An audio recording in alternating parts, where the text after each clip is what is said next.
ప్రియమైన సోదరులారా, ప్రసంగి పుస్తకము 1వ అధ్యాయము 18 వచ్చిన మాట ఉన్నది.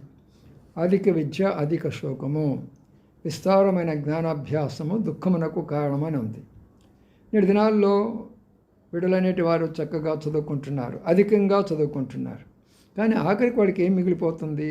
సరైనటువంటి ఉద్యోగాలు లేక దుఃఖపడుతున్న వారు కొంతమంది, ఉద్యోగాలు వచ్చి కూడా వివాహము కాక దుఃఖపడేటటువంటి వాళ్ళు మరికొంతమంది.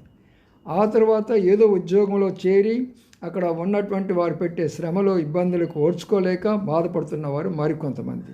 మరి ఇక్కడ దొరకటం లేదు ఉద్యోగాలు, ఇతర దేశాల్లోకి వెళ్ళి ఒక ఉద్యోగం మీద అక్కడ చదువుకొని ఉద్యోగం సంపాదించుకోవాలని అక్కడ బాధపడుతూ ఇబ్బందులు పడుతున్నవారు మనకు.